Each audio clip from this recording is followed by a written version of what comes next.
Tune in Fridays at 7 p.m. Eastern Time on 420radio.ca. So what are you doing? Nothing. Nothing? Why not? I'm trying to get on this Lifestyle Radio website. Sounds like a cool website. Yeah, it's alright. Oh, wait, I might have it. You might have it. You're listening to Lifestyle Radio. The opinions expressed during this show are those of the individual participants and do not necessarily reflect the opinions of their associated organizations or Lifestyle Radio. You like music, you like weed, well, we gonna be good friends indeed. This is how much I like more than smoking trees. They'll make you dance the do-si-do and teach you how the chiba grows. Smoke a bowl on the 420 radio show. On Lifestyle Radio. Whoa, whoa. Oh, hi, how are you? Good, how are you guys? I'm all right. Darcy, you fucking took your video away, you little prick. Hello, welcome to 420 Radio Show. I am Al, and Marcel is hiding. No, I'm not. Yes, he is. I'm He's right. hiding. I'm right. He's behind that plant right there in the corner. Yeah. He's hiding right behind it. Well, actually, no. Put a little picture of you hiding behind a plant. That's what we should do. Actually, if you look at that plant down at the bottom left, like closest to you, Yes. then just left of that is my chair that I'm sitting in. I have a chair in my greenhouse as well. You got to have a chair in your garden. Well, I have a chair and a table. The table may be moved. We'll see if I really need Not it. everybody's lucky like Darcy gets to bring his own chair wherever. I gotta say, I bring my own chair everywhere I go. So You know, I tell you, I've thought about buying a wheelchair just to do that. Well, I hate carrying a chair, and I can't stand very long. So that kind of, What are you eating, Darcy? I am eating kielbasa sausage Strawberries. and cracker. Oh. Oh, I thought you were eating your strawberries. You just macerate it. So these lovely people right here, wave hello. This is Kaylee and Nick Jones. They have a beautiful daughter named Sophie, as well as some other kids. We're gonna. I don't know their names. I've only talked about Sophie with you. They have a beautiful daughter and some other kids. And some other kids. Well, I was going to ask, why don't you tell us a little bit about yourself and why you've been on the show before, but why are you here? Why are you here to brace our knuckleheadness with your pleasure? She took the night off just to be here. Yeah. Just saying. I just rescheduled my shift, that's all. But yeah, no, we've been on before to help our beautiful daughter, Sophie, raise awareness for using CBD oil for her epilepsy. She's got rare genetic conditions that cause epilepsy and ataxia and hemiplegic migraines. And she's been on CBD oil for 5 years now. And we've raised awareness around a provincial petition and a federal petition now. And we've also kind of been raising awareness for. You were also very lucky in the fact that Sophie got the chance. Well, I think all of you got, right? You all went? Yep. To go to Disney World, right? Yeah. Even our respite worker got to go with us and help us. Oh, wow. Yeah. We went to a place called Give Kids the World, so it wasn't just Disney World, but it was they give you tickets to just about anywhere you want to go in Florida. Yeah. Like if your kid's into space, you go to Kennedy Space Center, Universal Busch Gardens, like you name it. Even when you leave, you get a world passport, so you can go to just about any theme park, amusement park in the States, even a few in Canada for free. And anyway, treated like royalty for a week. And the exciting thing about their trip, though, for me, was the fact that they were allowed to travel with Sophie's medication, which I've never heard of anybody being allowed to do that, over the border into the U.S. Yeah. I watch those border shows, Yeah, so do we, and that's what I was expecting. I was Every expecting episode, they're talking about pot and bringing it over the border or trying to fly in with it, and it's a big no. Yeah. So tell us that story. What happened there? That's exactly what we were expecting. We've spent like 6 months talking to the DEA, getting letters, talking to Health Canada, and making sure we had it from her doctor, from like everybody on this side. Binder of information and Wow. letters and everything. And yeah, we'd go there, and the supervisor for the U.S. Customs was like, "Hey, you could have just called it medication. I would have just waved you through." He's like, "I don't want a press release." I'm like, "Can you at least look at the letter?" And he's like, "Yeah." So there was really nothing when you left. Yeah, just waved us through. What about coming back? Fine, yeah. I don't even really. We only had enough to put in syringes for the plane ride back, so I just put it in syringes, and they didn't even question anything. So. Yeah. Wow. Well, that's good because you're here in Canada, province to province, depending on where you're going. I guess you can fly. Yes, we can fly anywhere in Canada with it. Yeah. What I was going to say, what I was even more surprised at was how easy it was to get it to smoke while we were down there. That was even more surprising because I wasn't expecting to be able to find any. Did they have? Really? Did they have Yeah, it was almost like here. now? It was around like every corner. I even seen an ice cream truck driving by, and it was like mobile cannabis dispensary. And I was like, really? I even practiced not smoking before we came down here. Yeah, I didn't need to. Nope. Well, that's awesome. And how was the time there? I'm sure they treat you like royalty. Don't It was insane. Yeah, like while we were where we were, like on the Give Kids the World grounds, everything's free. The Ben and Jerry's ice cream from 7 in the morning to 9 at night. Like all the snacks by the pool, popcorn, slushies, 3 meals a day. They even had like wood-fired pizza delivery till like 9 at night. Like if you get back late from the parks or whatever, they bring you food late at night. And yeah, it was just time stood still for a week. Oh, no doubt. Yeah, there's 4 accessible rides there. There was she got to put a star on the wall of stars, so all the kids from Make-A-Wish get like their own little star that they special or like what's the word I'm looking for, put their name on it or whatever, and they put it through this little fairy that puts it to the big giant on the wall, and then they get to. Cool. There's got to be like 300 to 500,000 stars on those walls. It's insane. Wow. Yeah, so we can go back and see it whenever, like 30 years from now, we can always go back and see her star and visit the grounds. And she was okay on the rides? She was okay the entire time. The flight, the rides. We went to Epcot. Excitement, I bet. We had just heard that the Guardians of the Galaxy was a sweet ride, but I said, not even thinking the guy had like a 17-year-old son.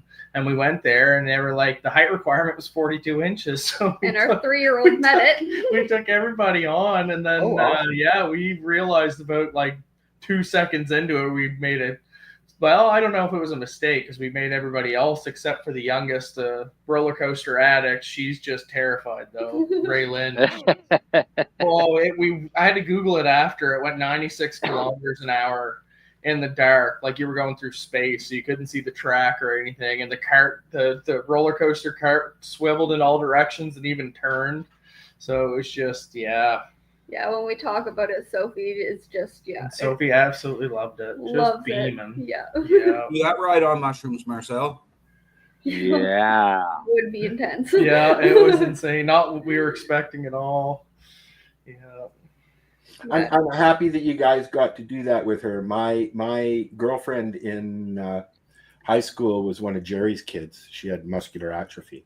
Yeah. And got to do a little bit of touring because of Variety Village. So I've heard stories on how they treat you. And I've gone to a few theme parks as media, and they do the same thing. They just, whatever you want to do, just here you go. Yeah. You know, African Lion Safari let us go into the park with, so that kind of thing. So when you get a chance to do that with somebody who might never ever experience something like that, it was nice. We could have never afforded it. Just looking at the pricing when we left Epcot, it was like almost $600 for a 3-day pass, and that's not person. Yeah, and that's not even like That's just the pack. Yeah, and that's not like the park hopper, so that's just one park each day, and yeah. And that's also per person. Right. Yeah, we went to SeaWorld for a few hours on one of the last days, and because we didn't realize they weren't in their summer hours yet, and our mindset was like we'd enjoy the Give Kids the World grounds in the morning, and we'd enjoy the afternoon at SeaWorld, but they were closing at like 6. So we got there in the afternoon, enjoyed a dolphin show, and we're all like, oh, they got these ice cream dots, and me and Kaylee had each had them as a kid. They're like made with liquid nitrogen, I think, just little tiny ice cream balls. And we're like, yeah, we'll let the kids experience that. We got 4 and a bottle of water, and it was $80 American. I was like, yeah, this is why we don't buy things. I took my godson to Ripley's in Toronto. Yeah, and it was $120 for each of us because that's actually an adult, right? With our world passport that we got when we left, we can actually get in there for free if we can make it up to Toronto. Canada's Wonderland. For the next year. For the next year, we can get in. Awesome. I think there's Canada's Wonderland, Ripley's, and what was the third one? Great Wolf Lodge? Yeah. Probably the CN Tower and Niagara Falls and African Lion Safari as well, all of those things. The aquarium. I wish there was a few around here, but we really don't have anything entertaining around here.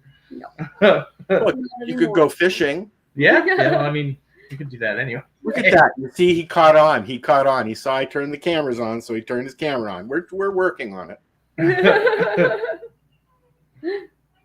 So tell us a little bit about the history that you've gone through with Sophie, and because we've had a few really well-known cannabis kids in the community, both in the States and around the world, and Canada, and it's nice to see them thriving still. Yeah, she's thriving really good now. Because she started having seizures at 3 years old, and we tried 3 different pharmaceutical medications. 3. Yep. Clobazam, Trileptal, and Keppra. And they all were just horrible side effects. I mean, we could deal with like skin rashes and stuff, but it was like the lack of balance. She was like falling over. She was having, where she's like the happiest kid you'll ever meet. She was having like rage fits. She'd grab right a hold of you and just scream. And just not like her at all. And screaming in the night. Yeah, and I mean, we were avid users for quite a while, and we just knew what it could do. So we just talked to her neurologist, and he hummed about it the first time we mentioned it, and then eventually he's just like, well, you're parents. If you guys want to try it, then by all means, then that's what we'll do. Emily's just been diagnosed just about 8 months ago with epilepsy after falling down and having seizures and blah, blah, blah. She's also type 1 diabetes. She's only 21 years old. And she's in and out of the hospital repeatedly, sometimes weekly. Yeah, that's what Sophie was. Yeah. So they've recently they're on the medication trail to try and see what works. Yeah. They're not sure if cannabis is okay for her, because some people it's not. Yeah. And my cousin in the States tried cannabis. She's been having grand mal seizures since she was a youngin'. And it didn't work for her. I'm thinking that it was the wrong strains that they tried, but it didn't work. So you're using CBD oil. Yeah, Charlotte's Angel is what we're using through Oppolitans. Yeah, and they've been amazing. Amazing. Awesome. They finally, after a fight of 3 or 4 years trying to get coverage for her and federal or provincial petition, we do have her medicine covered through them. Because I finally I finally asked, and they said that they were going to help with it for the foreseeable future for now. Well, that's awesome. Yeah, that was a huge. It was a Christmas miracle when we got that email, because my grandmother kept coming to me, and she passed away a couple years ago, and she just, in my head, felt like she was just like, you just need to ask, what are they going to say? No, so I was like, I'm tired of fundraising constantly. I'm tired of having to work on another fundraiser, trying to figure out. You got to keep jumping off things, Yeah. Hey, Jerry. Jerry is in Louisiana. He's been on the show. He's a retired police officer who supports cannabis. That's awesome. And does a lot of work in the community.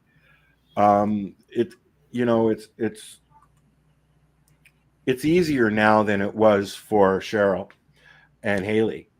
Yeah. Now, how old is? I think she just celebrated her birthday. I think she's 30. She's just coming up on her. Yeah, on the 26th. She's coming up on her 9th birthday. Yeah. That's Sophie, but Haley's coming up. Oh, yeah, Haley. On her 30th. 30th. Yeah. Wow. She just had her 30th.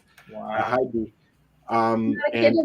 No, she's still fighting it, and she's still up and around. She was just on pace with Al Graham, and we've had both of them on here. I love talking to Haley because she just blurts it out there, says what she's feeling. I love her personality.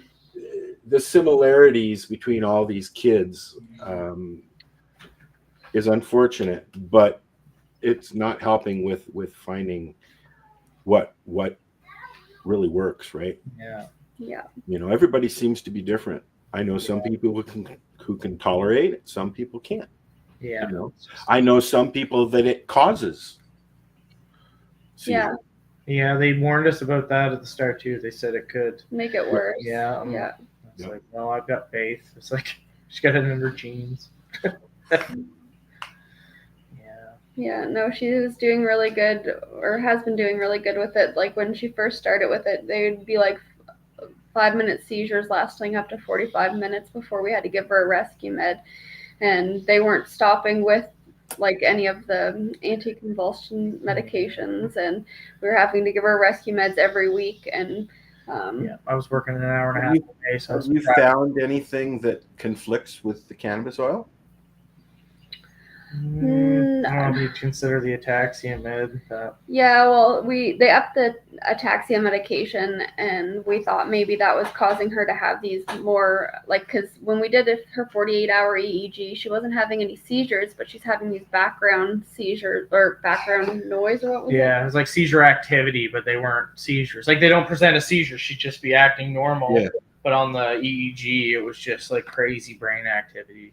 But yeah, they thought it could be from her her ataxia medication causing these ataxia episodes or hemiplegic migraines. But once we downed the ataxia medication 5 mils twice daily, and then upped her CBD oil another mil for the morning and afternoon, she's only had one seizure since before we left. To now, and it was just on Chloe's birthday party because she was getting sick from the cold that her sister had. So she hasn't had any seizures, bad ones, since switching. Yeah, they didn't want to up it any higher than an extra mil in the morning and afternoon. If it ain't broke, don't fix it. Yeah, that kind of thing. Yeah. But she never had any seizures while you were on her trip at all? No, not one. Not one. Excellent. Yeah. That's awesome. Yeah, that is great. She was just. And at one time, she was having daily seizures. Yeah. Yeah, it was hard watching her go through that. It was daily, or at least every other day, because of overstimulation. Or she's never been there since she started the CBD oil. Did you try her on the RSO, like the full? No. Correct? No, because we wanted everything to be neurologist on board, and that was. Yep. Yeah, So it was never a time where you thought about using that. Yeah, no, like we had thought about it, but we just didn't want to. Yeah. We wanted everything to be on the book and on record, and we don't want to get in trouble for giving our kids something that we weren't supposed to. So we wanted. Well, it's not the first. You're not the first parent to say that. Yeah, unfortunately, the parents' worst fear of CPS showing up at your door and be like, "No, you screwed up. You can't do that." Well, they really can't. They can't, if you've got everybody on board and your checks and balances, and it's a nice feeling when you can just go through the process as opposed to battling every stage. Yeah, that's where we wanted to be. We just wanted to make sure that we were doing it right for her and for others too, and for others to see that it's okay to give your child the CBD oil and know that it. Like, I know there are kids out there that don't respond to it that well. Like, I have a daughter who has or I have a friend who has a daughter who has infantile spasms, and they tried it, and it just never worked for Haley at all, like another Haley, and so she couldn't use it. But I know that it has been working for Sophie. Like, she's gone 2 weeks no naps because of adjusting to it and not having seizures unless she's overtired or sickness wise or whatnot. But like, she was napping at least every day, and now she'll go like 2 weeks no naps. Yeah, she's thriving. She's talking a lot more. She's almost walking now with one hand. Well, she's walking with one hand, but almost walking. Gonna take her steps. She's so close to taking her steps. But and another thing about doing your phone in your hand. Tell her if when she gets up and walks that I can't race her anymore. Right? Yeah. I think she'll still use her wheelchair though. That's her favorite thing is just racing and pulling wheelies. But once she's used, because it's like myself. I was in this since I was 17 years old because of a forestry accident. And when I was talking to my doctor today, like I told him, I said, I understand that yes, I have movement now and I can feel my whole left side, but I understand I may not walk, and I'm okay with that. Yeah. Right. That's because he's a lazy guy now, sitting there all the time. I have a little trick for you to try for Sophie. What's that? When you want her to take her first couple steps on her own, put something in each hand. Yeah. Right? Even a small toy, just something in each hand. Yeah. And she'll be able to take those steps easier than she would if there's nothing in her hand. And it's a psychological thing, and it works really well with little babies. Yeah, she usually does have something in her hand when Mom's trying. I've been trying to trick her and trying to get her to stand by herself, and she is so close. Like at the last video I just posted, I'm barely holding on to the toy, and then I let go, and then as soon as she knows that she's not having any connection that way, then she is going down properly though. So I know she's not going to fall flat on her face, but she's just so scared she's going to fall because of falling when she started having her seizures, and it's just What about using one of those? They've got the pillow clothes that you can wear that if you fall, they just go like a good idea too. A car bag, right? I've seen videos of that. Little airbags for toddlers. Well, no, they have them for seniors. That's what I've seen. I know. I've seen them for all different sizes. Yeah. Yeah. I was thinking about it. I was thinking about getting one for Darcy for when I push him in his chair, but is that for when we start the Olympic boxing? Yeah, wheelchair boxing. Oh, we're doing Darcy's going to get into wheelchair boxing. I'm going to get into wheelchair boxing driving. And tennis. Don't forget the tennis, Marcel. I'm not doing the tennis. I'll watch you. I'm not running around tennis court. I'm going to push you into somebody else's fist. That's it. I'm going to push you into somebody else's fist. Hey, there's a friend. And if I get hit, I'm hitting them back. Who, me or him? Whoever hits me. I don't care. I thought I was getting hit too because he got hit. Nope. No, you're getting pushed. Yeah, you're just getting pushed. I'm using you basically. I'm going to block the other guy with you.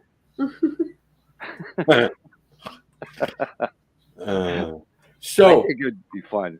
I have somebody sent me this page. This page, I'm just loading it. This page is about an auction. This auction is on Facebook. On Facebook. I'm going to shut off the chat for a minute. Sorry, people. No. Please help Chris. So there's all kinds of cool things in here that are up for auction. What it's for, Al? Well, while I go through the page, why don't you tell me what it's about, Marcel? Well, that's what your job was there for. That's what you were doing. I thought that's what you were doing. I'm going through the page, and Oh, I'm you're going to just showing let off them pictures. tell us what this is about. It is for the East Coast Cannabis Substitution Program, where Mr. Backer supplies cannabis and cannabis education to addicts in downtown Halifax. Oh, this is Chris's thing. This is awesome. Okay. And there's more items to come, says Debbie Stoltz-Giffen from Maritimers Unite for Medical Marijuana, who's also watching. But yeah, Chris needs some help. I have one of those.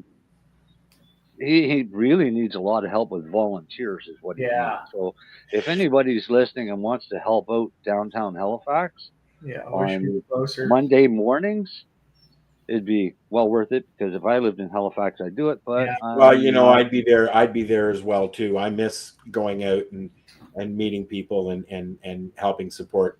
But it's Halifax, and I'm not going to live there. So yeah, been there, done that.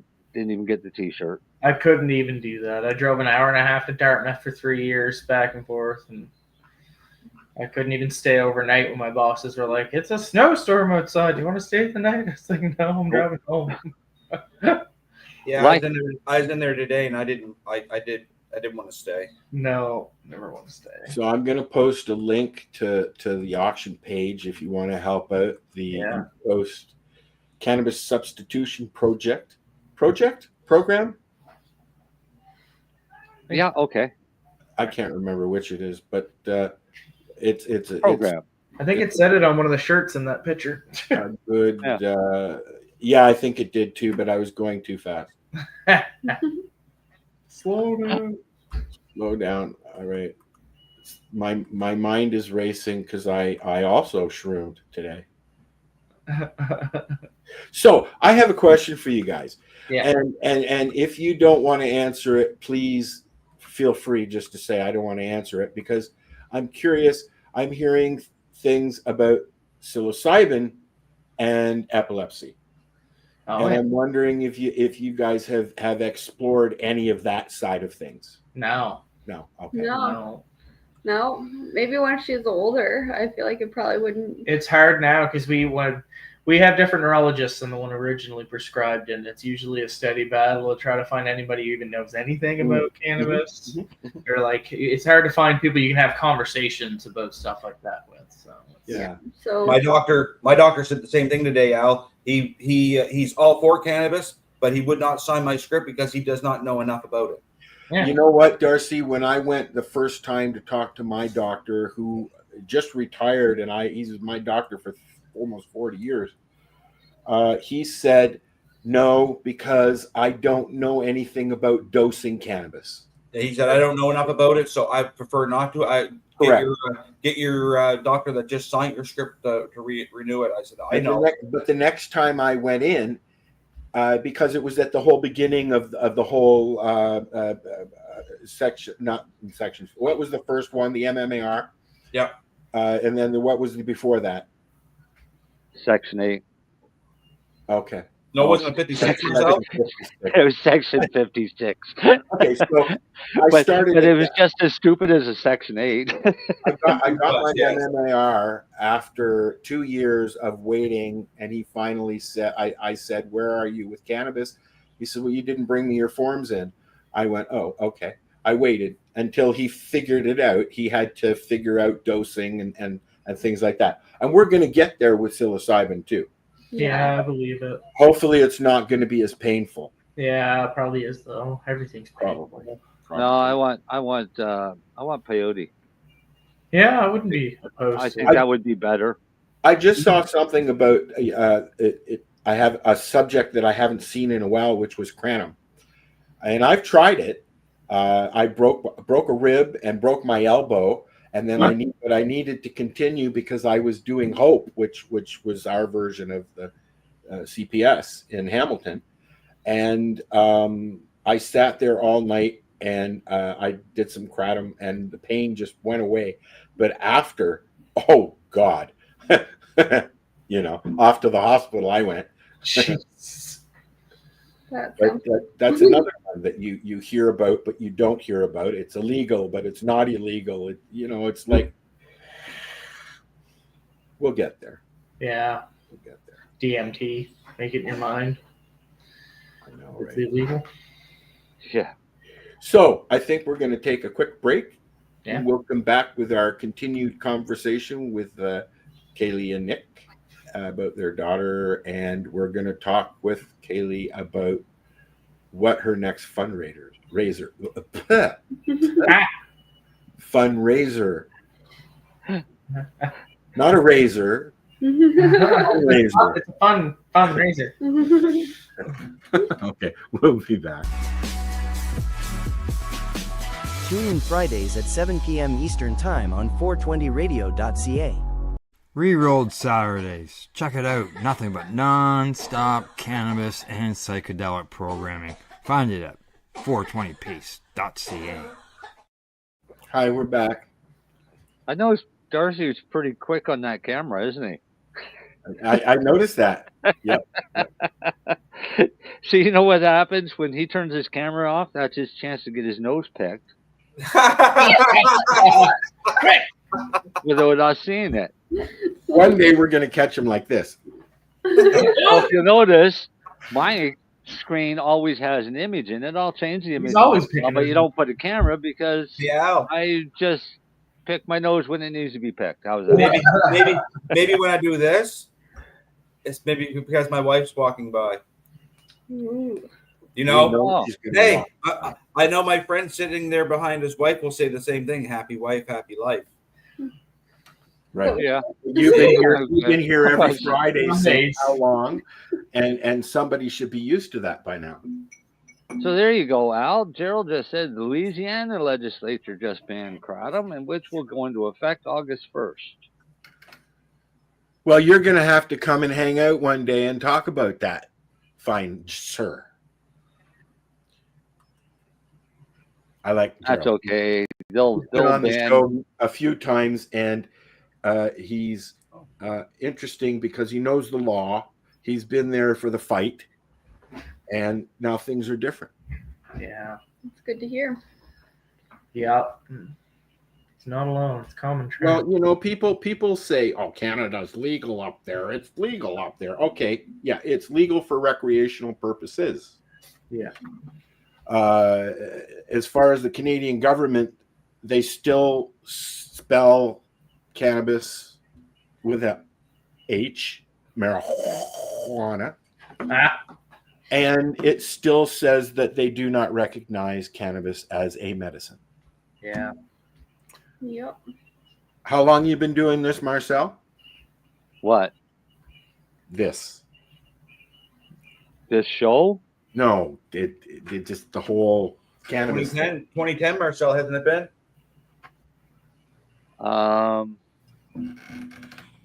Medical cannabis advocacy was started in 2008.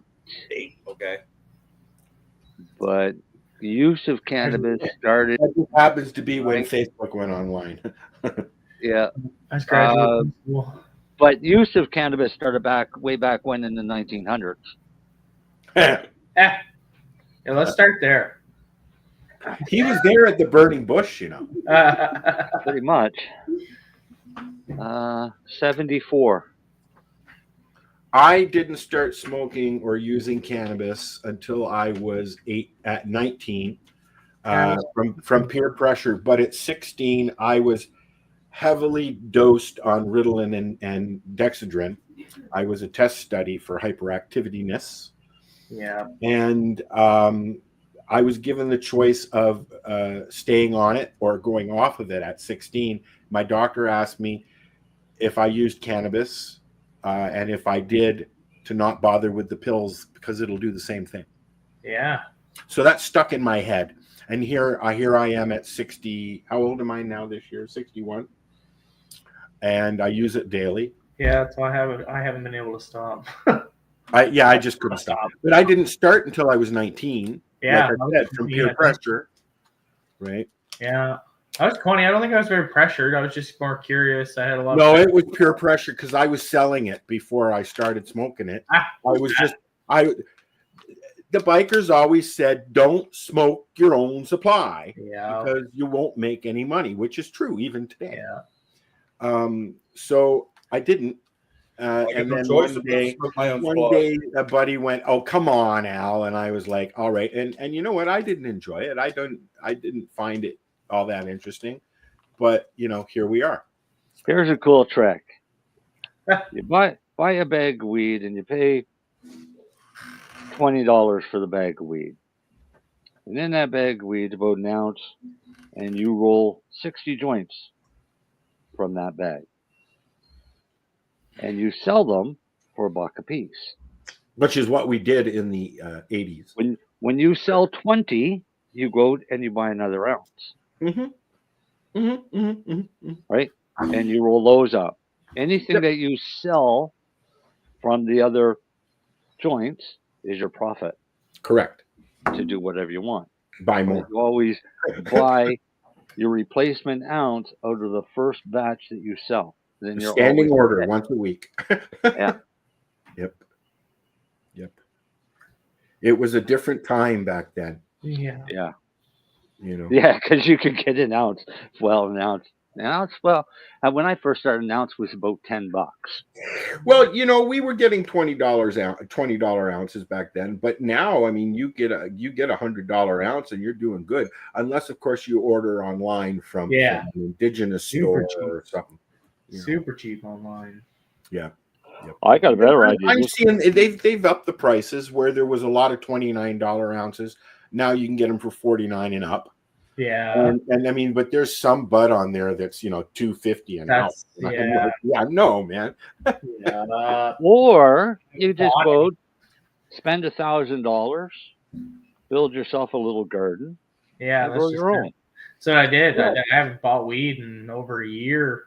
I mean, I think I bought a couple of joints, but that's about it.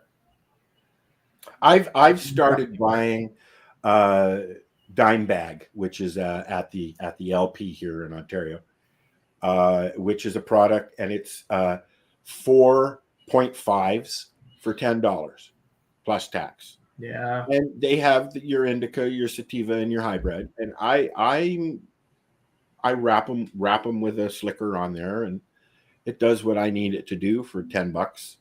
Yeah, you get 4 or 5. It's a good movie buzz.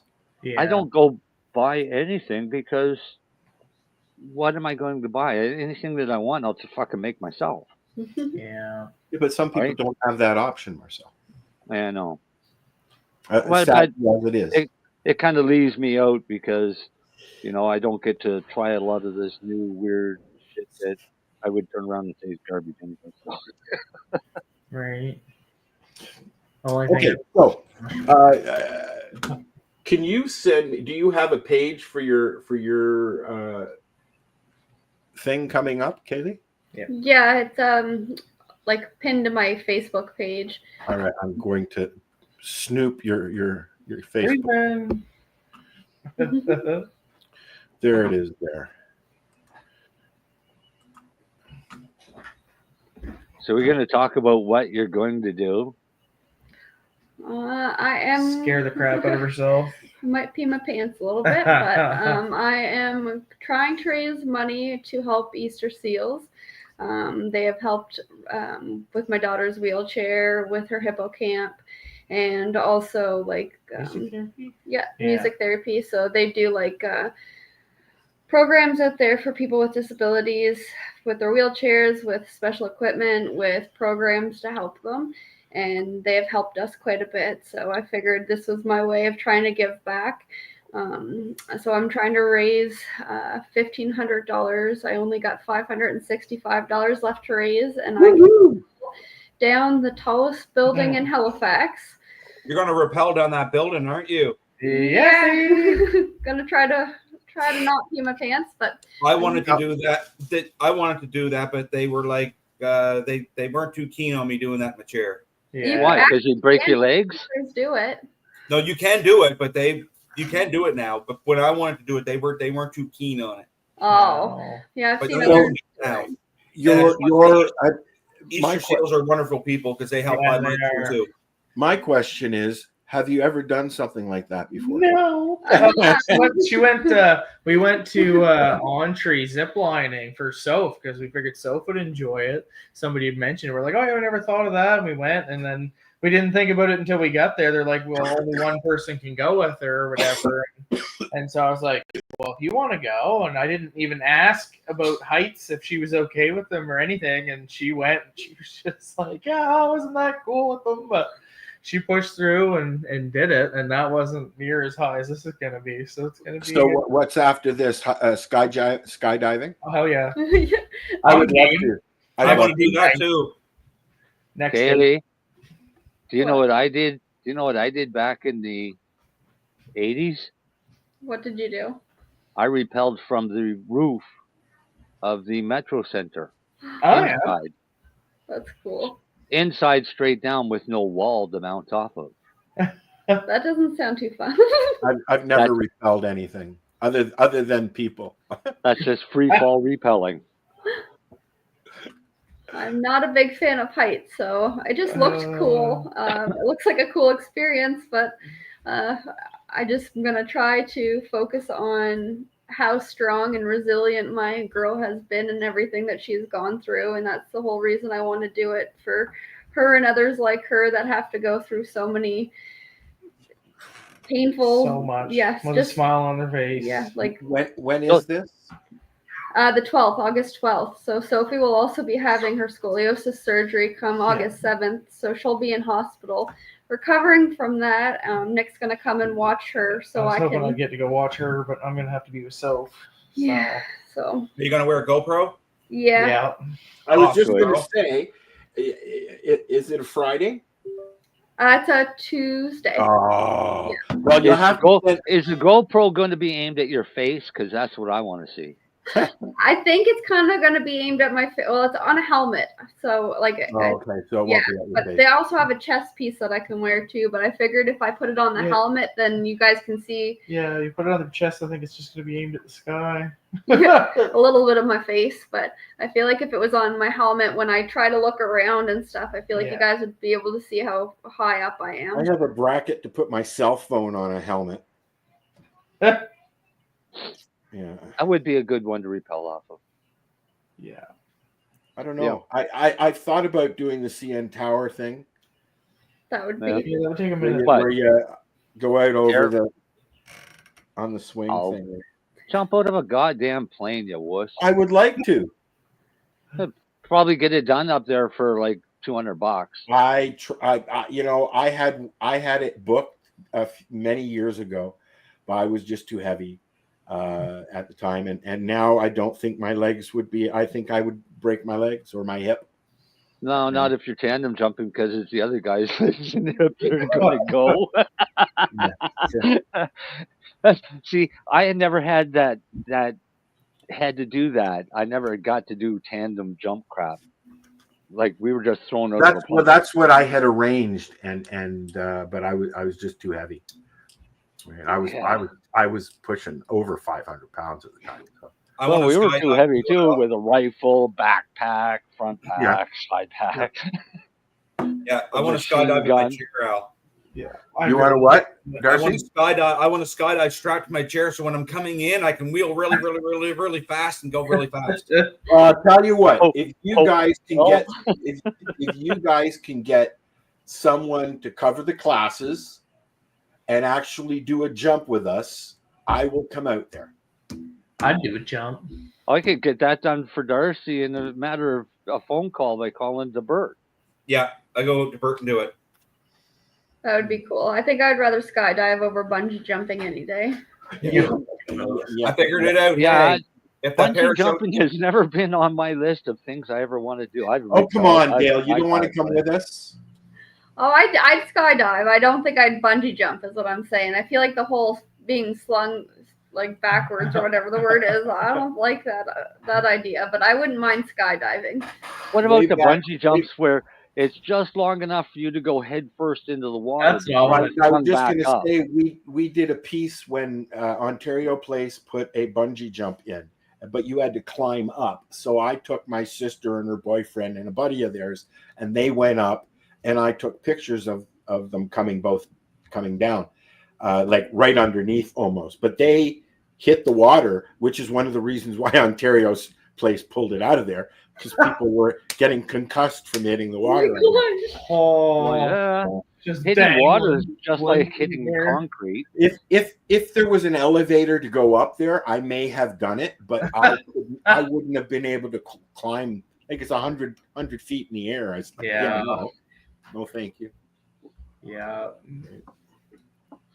But the urge to do something like that is definitely there.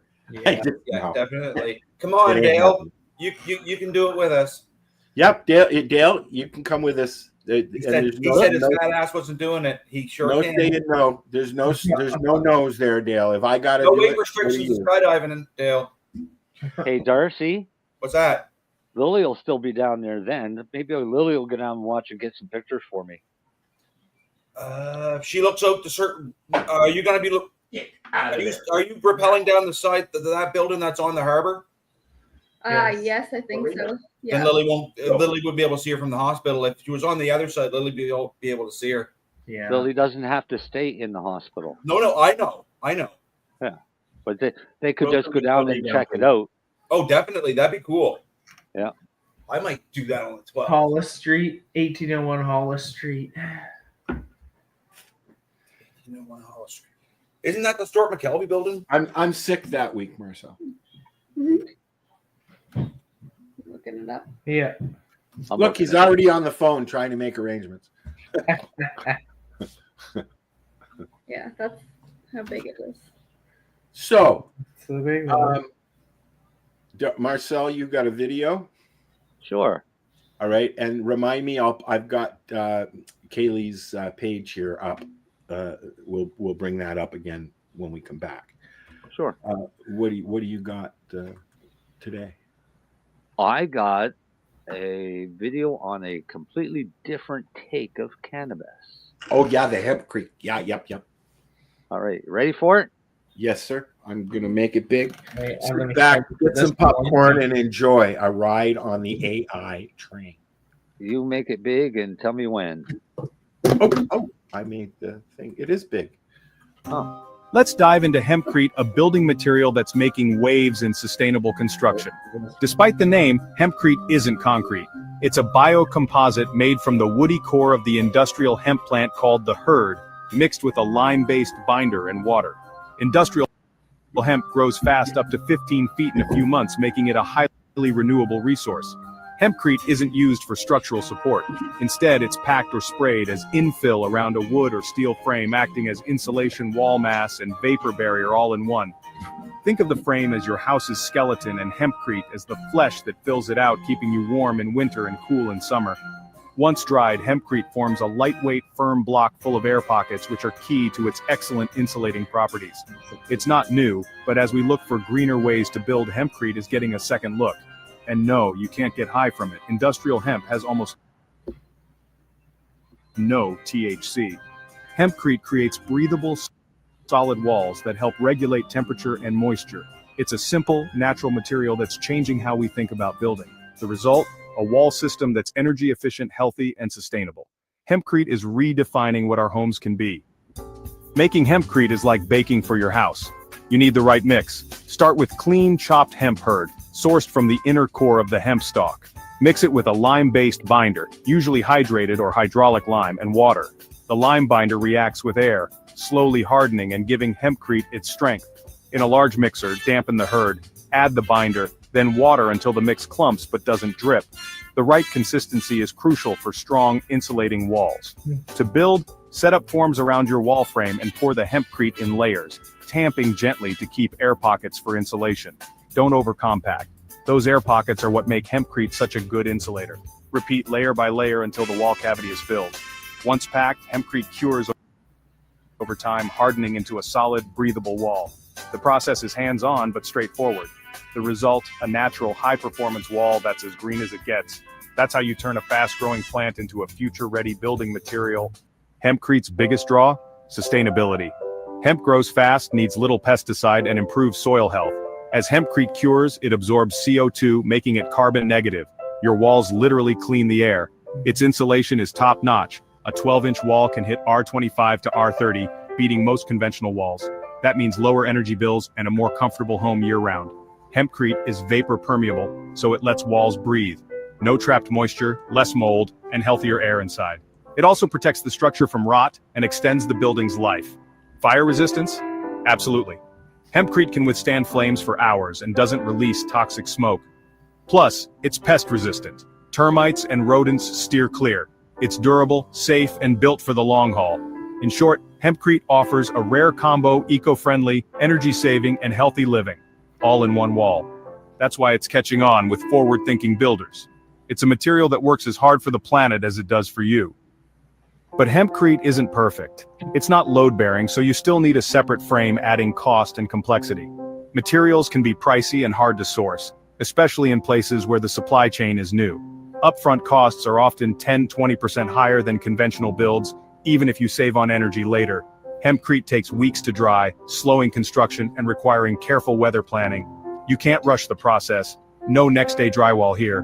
Building codes can be a headache. Many inspectors aren't familiar with Hempcrete, so permits may take extra time and paperwork. Lack of standardization means more engineering and documentation.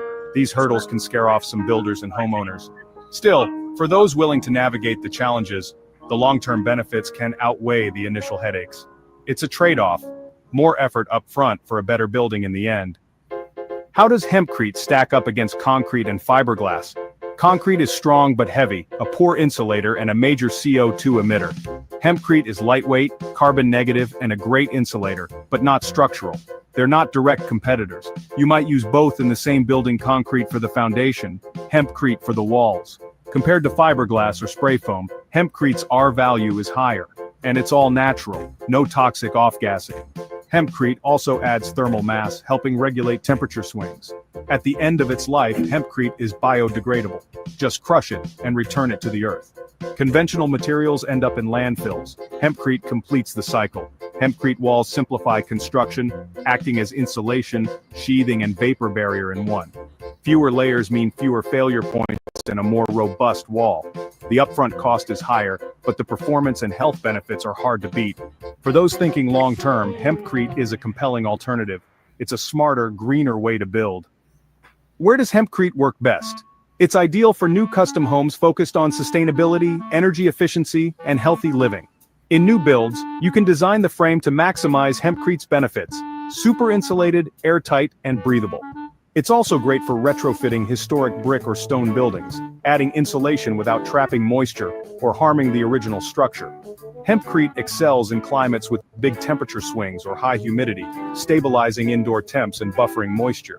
It's less suited for fast, budget-driven commercial projects or high-rises due to cost, labor, and logistics.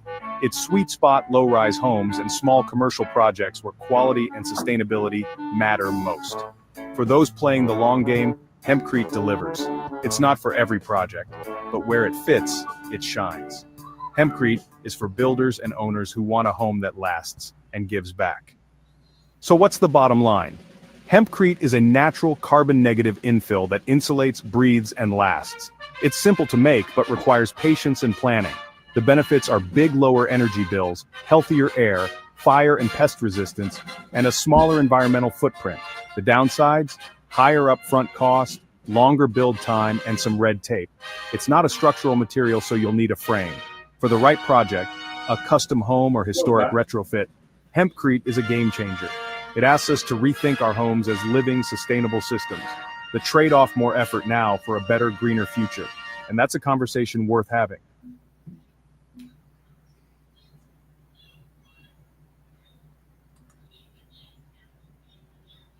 Where'd we all go?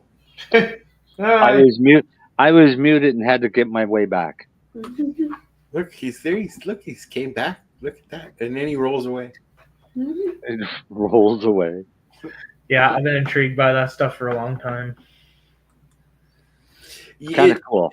I've watched a few videos on YouTube about hemp. I've watched a full house being built out of hemp. Cool.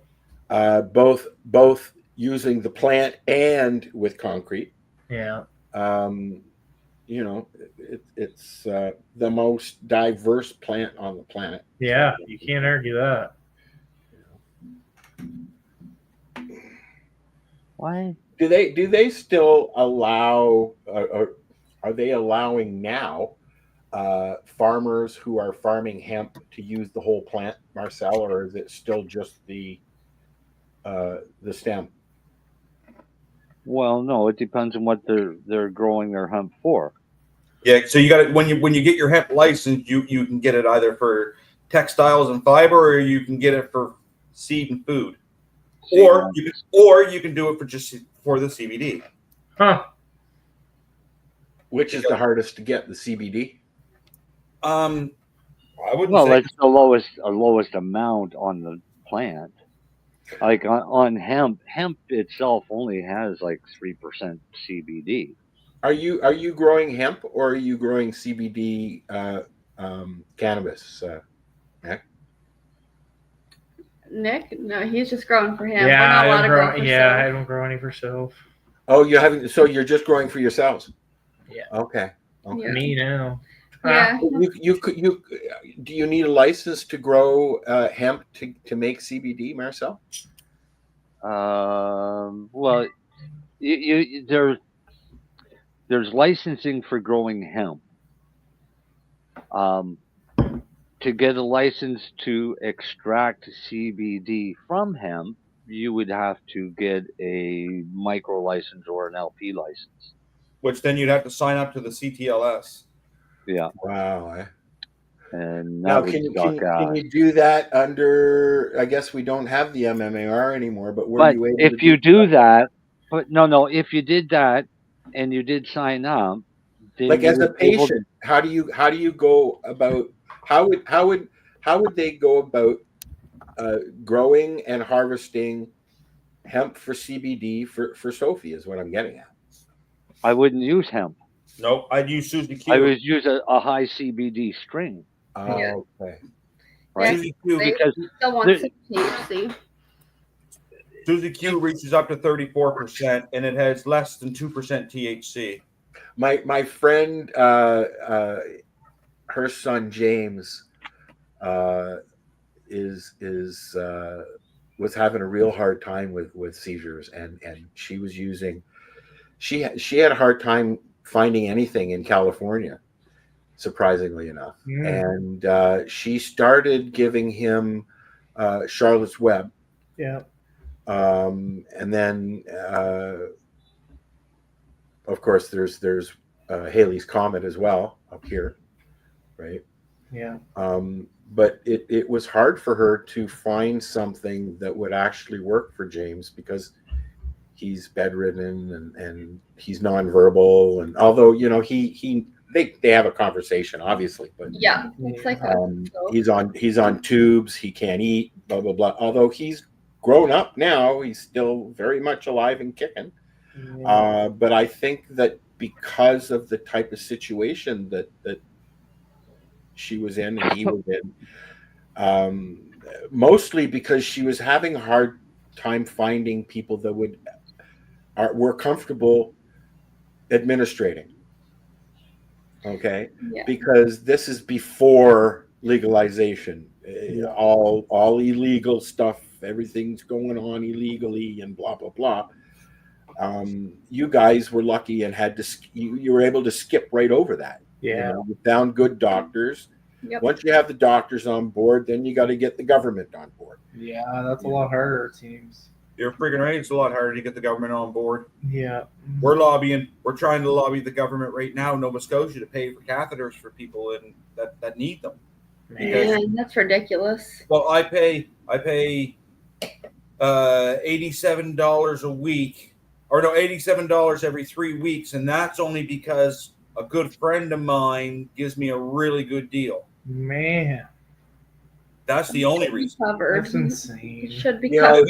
If it wasn't for him, that I hate to say it, I wouldn't be able. I'd have infections all the time because I wouldn't be able to afford to piss. And that's ridiculous what's covered, Darcy. Because a friend of mine just started a medication that isn't covered until you get up to 20 milligrams. Now that the doctor has raised him to that, now it's covered. Lancets for my meter.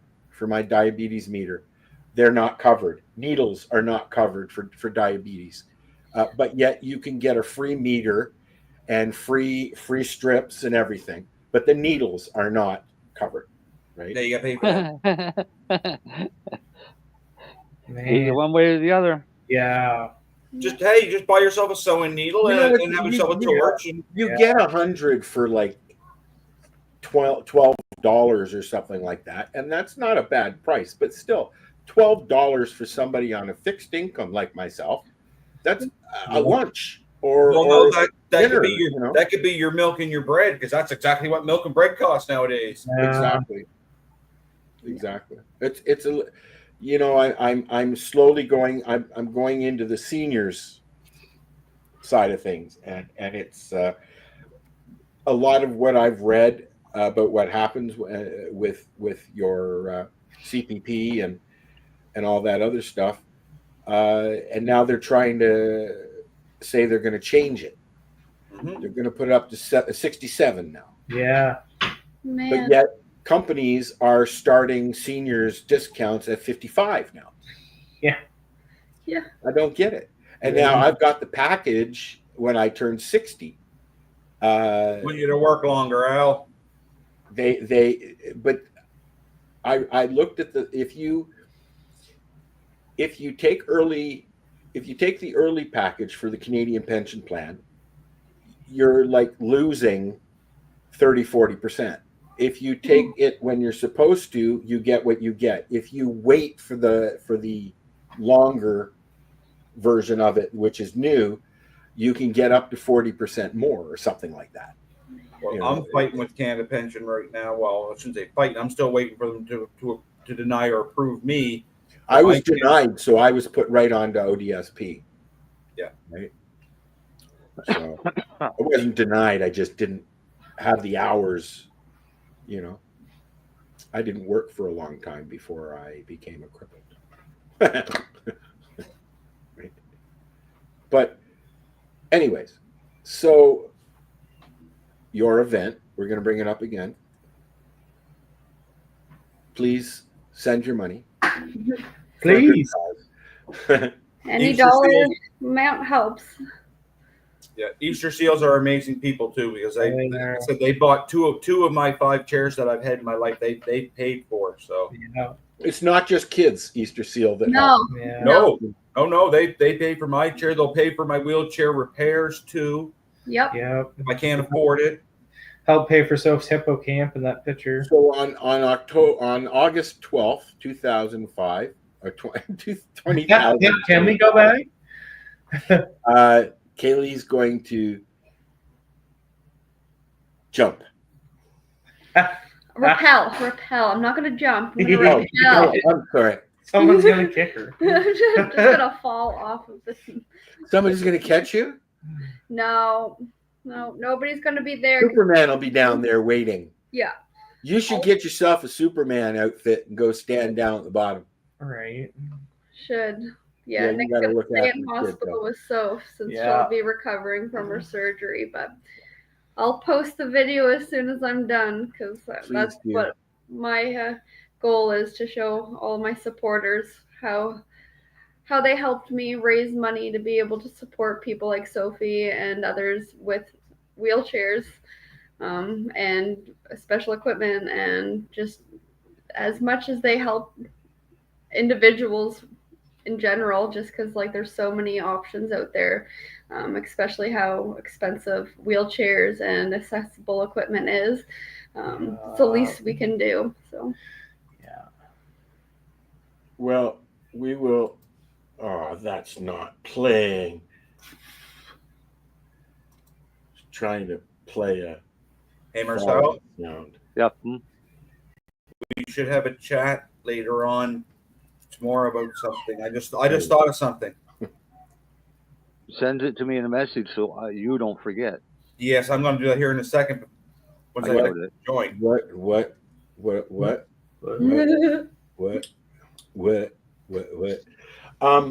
Darcy's got a new scam. I can see it coming already. Okay. So speaking of Darcy, you got something for growing stuff going on there, Darcy? Well, yeah, I was going to take you guys out and show you how to mix nutrients. All right. Well, get yourself getting ready for that. We're going to take a little break here. And you need 2 seconds here, Alan. I sure will. All right, we'll be right back. Tune in Fridays at 7 p.m. Eastern Time on 420radio.ca. You're watching the 420 Pace, found at 420pace.ca. Stay tuned. We'll be right back after this toke.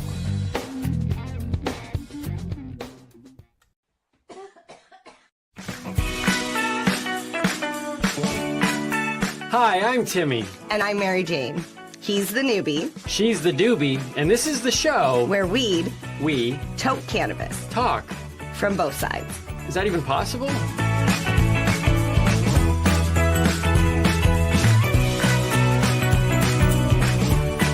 This is how we grow the weed.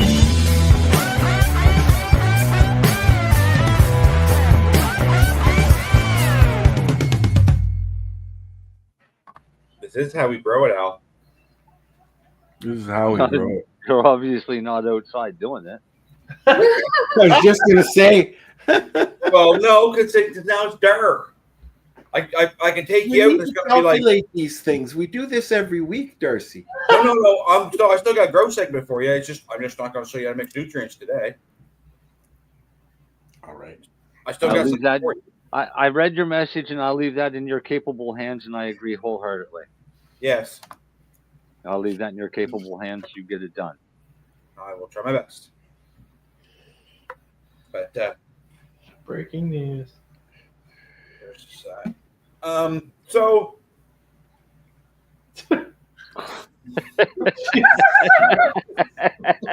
he's doing it again this week.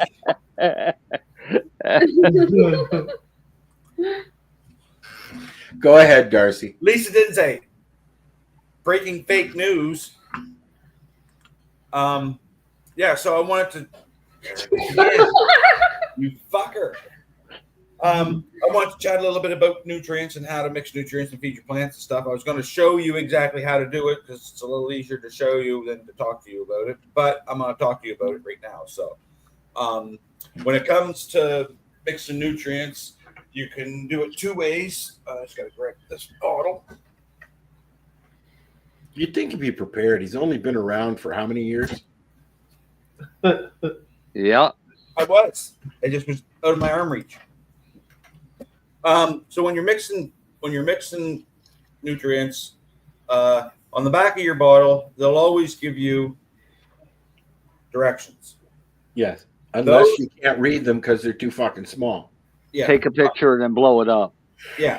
Well, those directions on the back of that bottle are their recommendations. Their recommendations so you don't burn the shit out of your plants or kill them and say, hey, your nutrients sucks, you killed my plants. You always can raise it or lower it to your I always shy on the I usually dilute it a little bit more than I should with water, just on the safe side. The other thing is it's always super important to read them directions because you wouldn't believe the people out there that I give nutrients to. That was like they ask me how much do I mix per milliliter. I'll tell them, and just because I told them, now they won't read the directions.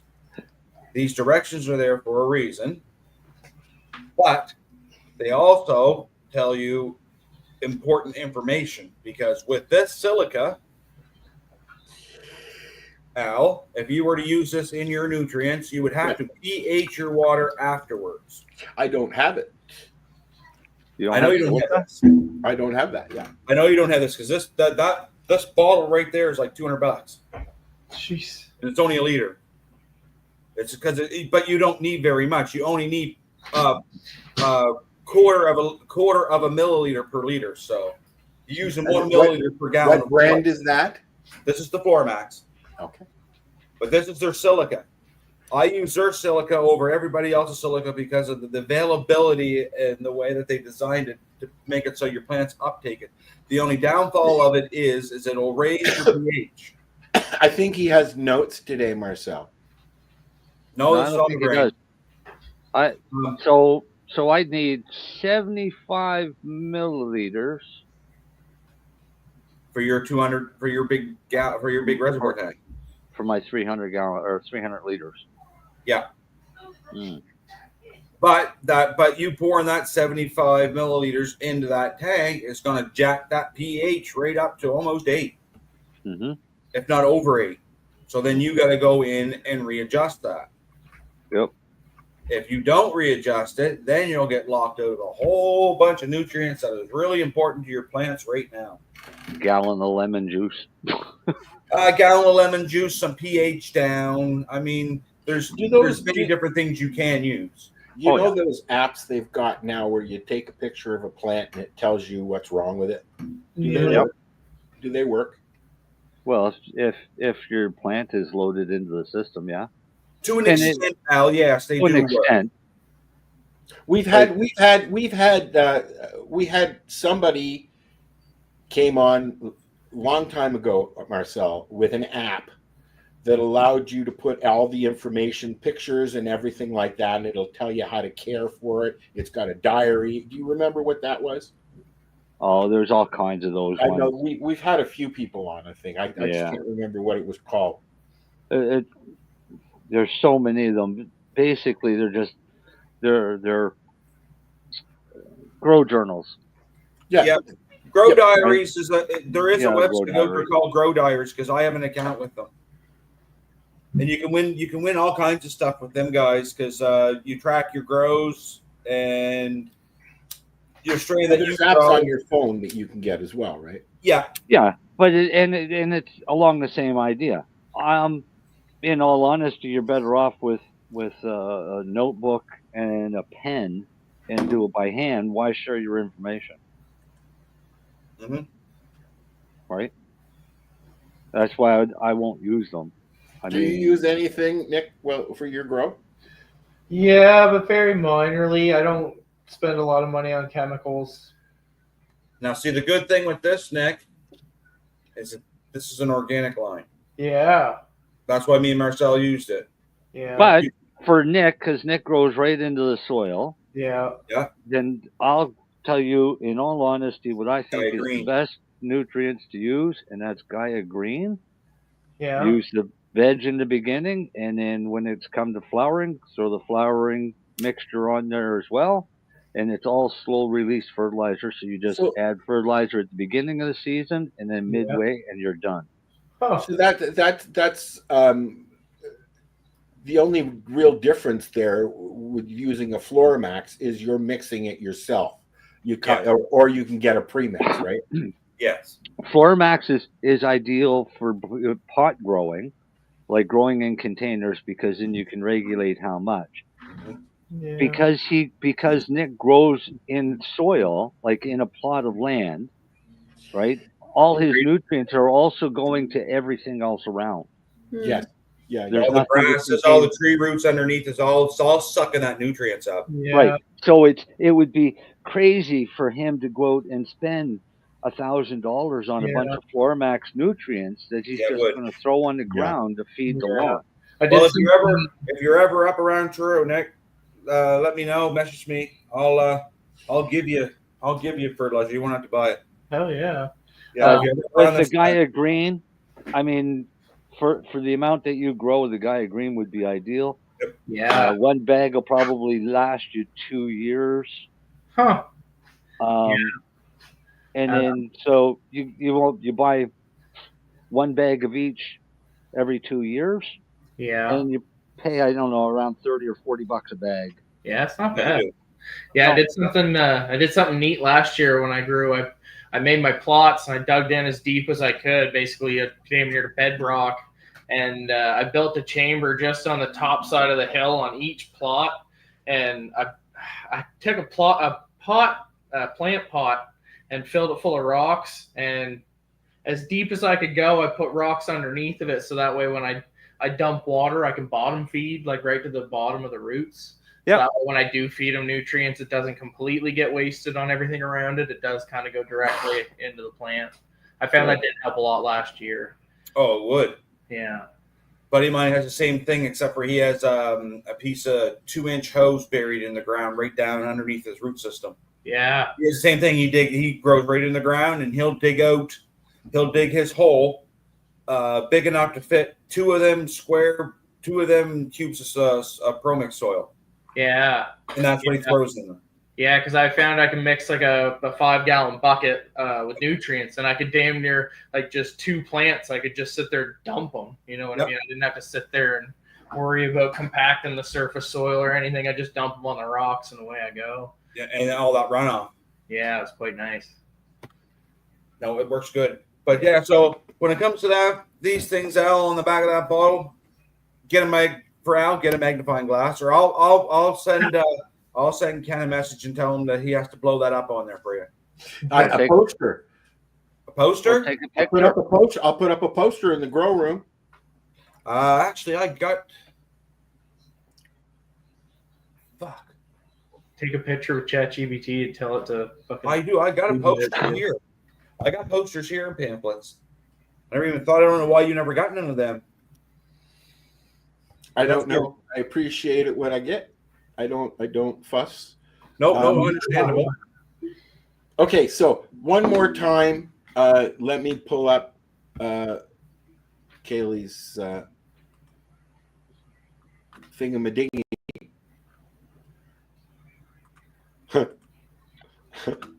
Look at that face. That face. I follow your posts intently. I enjoy seeing her smile. Yeah, we get that a lot. Well, that's Girl good. is everything to me. A lot of kids don't smile though. That's that's the sad part. They're just so not well that they just don't know how to smile anymore. And it's nice to see she hasn't lost that. Yeah. No, with all she goes through, she still has that big old. Well, she's bringing in her second big tooth, and it's just so friggin' adorable. Yeah. And I talk about her surgery coming up, and there's no sign of being scared at all. I'm the one that's more scared. Yeah. I went and saw Emily when I was in Toronto at the beginning of June, and she had just had a hose put in her nose for a scope. Yeah. We were trying to see what was going on.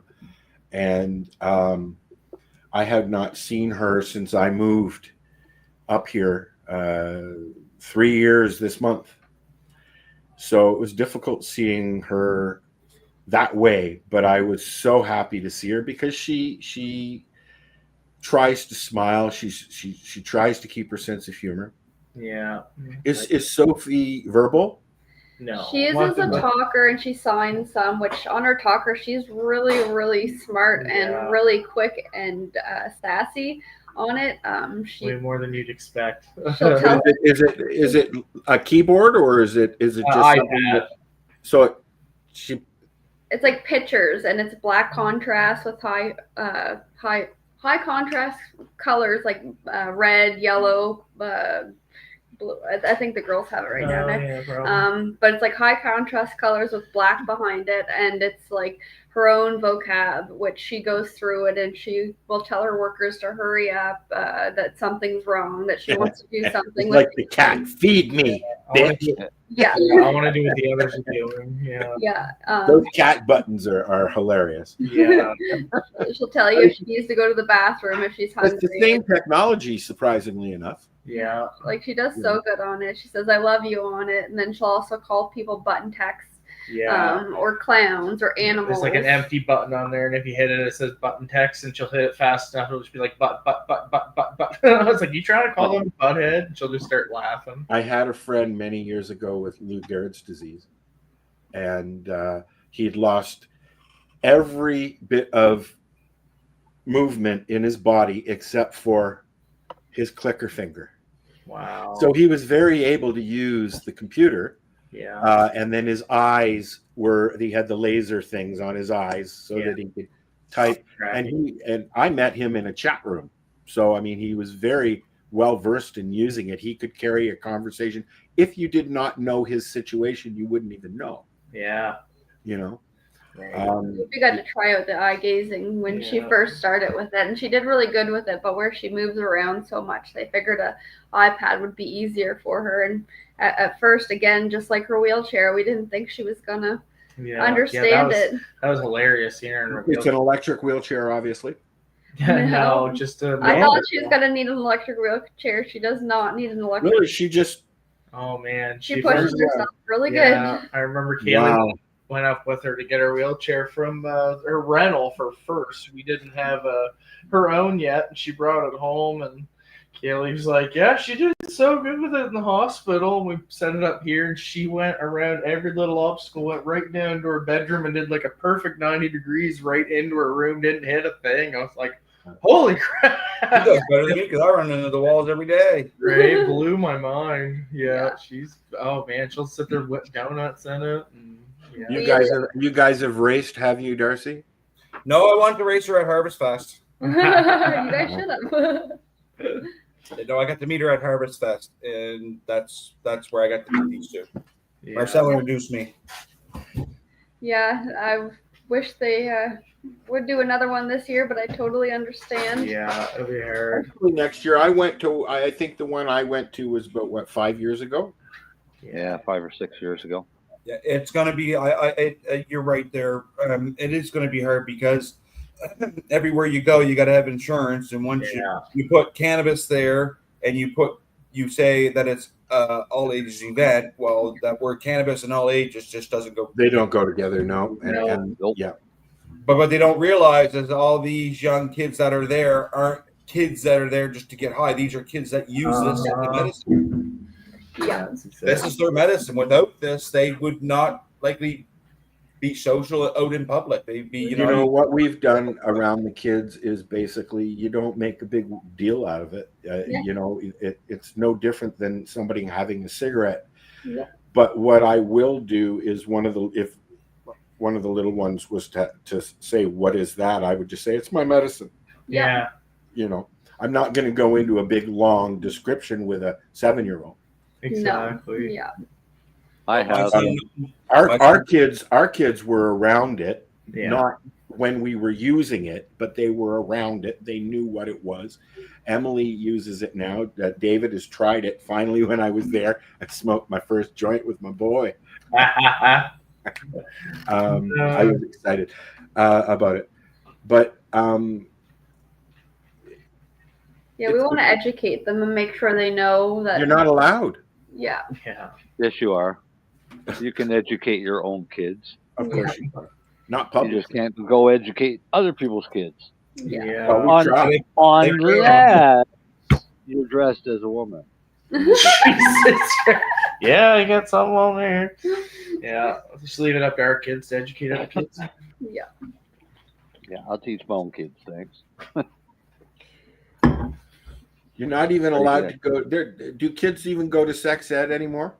Grade 5, I guess, is when they're starting it. So.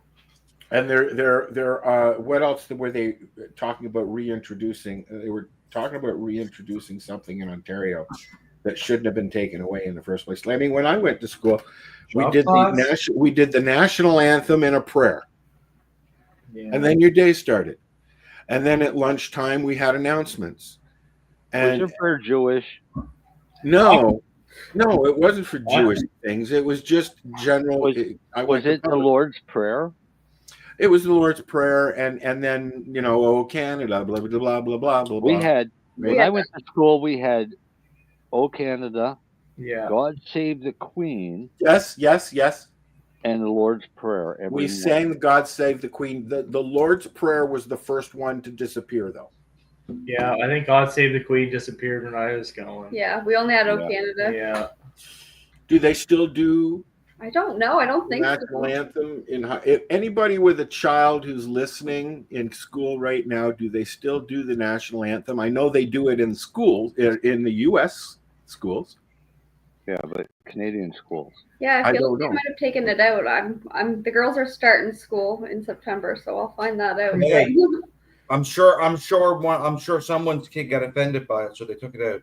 I'm sure. Well, I don't remember us having it in high school at all. But then I don't remember ever getting there early in the morning either. I remember one of my high school announcements and the national anthem disappeared somewhere around grade 10, I think. But I went to a public school in Yorkville in Toronto in the 60s and 70s, and we had segregated areas for girls and boys, our own bathrooms for girls and boys. The only time that we were allowed to hang out with the girls was outside or in the cafeteria kind of thing. In high school, we never even had gym classes with girls. We had mixed classes right through, even in high school. No, not our PE classes. No. I mean, PE. Think about it, a bunch of testosterone-filled fucking maniacs playing dodgeball against a bunch of girls doesn't blow well.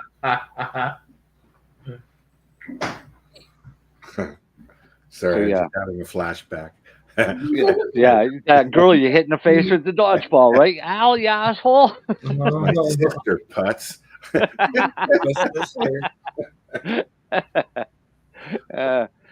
Wow. No wonder she kicked your ass so much. Yeah, no, that didn't happen. So I just want to ask, we haven't spoken since the weekend, Marcel and I and Darcy, and both Darcy and I sat and watched the concert for Black Sabbath and Ozzy. We sat there and watched it together, and then Marcel came in, and a few other people came in, and it was cool watching it with other people. I came in for the part that I wanted. That was it. I saw the schedule, the lineup, but my sister kept leaving. Was going to be there so much as well. My sister kept leaving because she was trying to work.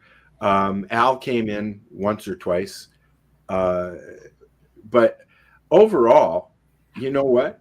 I sat there for the whole thing from start to end, as did Darcy, pretty much. I'm sure you did, or listening to it. Marcel, you had it going on while you were in the garden, right? I had it going on while I was working in the kitchen. I really, really, really, really enjoyed it, and I'm glad I spent the $20 to get the ticket. Did you guys? The only one that spent the $20 too. Yeah, the only one on that whole show that they should have fucking gagged after his first song he sung was Axl Rose. Yeah, Sammy Hagar. I got a hate for Stevie for Hagar. I don't like him. He's an arrogant fucking asshole. What did you think of Youngblood though? Youngblood was fucking amazing. I've seen a couple clips of him. He did really good. Yep. Yeah. Changes. He did Steven good. Tyler, his voice is still very much there. Yeah, for how old he is, he's killing it. He's older than Ozzy. Yeah. I was actually surprised. I really, you could hear, if you really have a good ear for music, you could hear him singing. You could hear his voice, and with obviously double fucking auto-tune, I'm sure. Who? Ozzy. There's actually a clip out there. I saw it. That's why I brought it up, because I saw this of Ozzy without the music or without the auto music tune. and no auto tune or anything. And you know, he didn't sound that bad. He sounded like Ozzy, with a sore throat. Yeah, I agree. No, he sounded like Ozzy getting fucking old. Yeah, he is almost 80 years old, so. The reviews, and then there's been a lot over the last couple of days about Bill having his shirt off, and good question. What's his name? Tommy. Is it Tommy or Tommy? I don't know. Tommy Iola or whatever his last name is. But anyways, Tommy said that he looked like a character from Gollum or whatever from one of the movies, the big witch that's because of the makeup. Yeah, probably. But I mean, he was. They'll want to know why. He went for it. Fucking 77-year-old drummer with his shirt off, just going for it. You know. Dale wants to know why Steven sang a Zeppelin tune for a Sabbath tribute. Probably because they wouldn't let him have copyright. I wouldn't be. Yeah, but he pulled it off. Fucking amazing. I believe each band had 3 songs. You had a choice of one, a Black Sabbath or Ozzy, and one of your own, and then another song. Yeah, right, something like that. Anyways, but I watched it. I loved it. I'm glad I spent the day doing it. I'm sure you've seen clips. Yeah, I've definitely seen. I just love seeing Slayer and Pantera. That's fucking awesome. Yeah. No, thank you. Oh man, Kerry King can like, still play the guitar. Yeah, and then Axl Rose came on, and I was like, he sounds identical as he did 20 years ago. Well, Guns N' Roses come out. I didn't realize it was Guns N' Roses until he looked like a girl. No, he didn't look like Axl Rose. He looked like I thought that was the mom of fat the game. transvestite guy. I don't know what he was. It wasn't until I saw Slash with the guitar that I realized who the fuck it was. You know who was really good? Rival's Sons was really good, and they were. Oh, that would have been. I love them. Yeah, I never even seen clips of that. That guy's got a voice. Yeah, I love his songs. Yep. But yes, Youngblood has attracted a lot of attention throughout this. I've been seeing him more and more in the last year. Yeah. Well, he's starting to get a bit more of a name for himself. Ozzy helped out a lot. Yeah. I've heard of him before. But I've never heard him before. If you get I definitely didn't hear him like that. Yeah, not like that. Yeah. And it was a good choice of songs for him to sing. Yeah, he did changes really well. Yeah. Still not as good as Ozzy and Kelly though. No. Because I've heard changes forever. I mean, it's an old song, but when Ozzy and Kelly did it, that's when it first hit me how good that song actually was. Too heavy for me, Dale. They did it perfectly. No, but yes, they did. Of course they did. There were a few really, really, really good covers that were done. And I'm sorry, Axl, but are you though? You should just hang it up.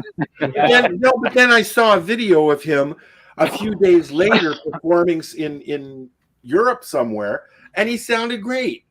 You know, maybe he was just having an off day. That happened. Metallica. I guess that's the difference in auto-tune.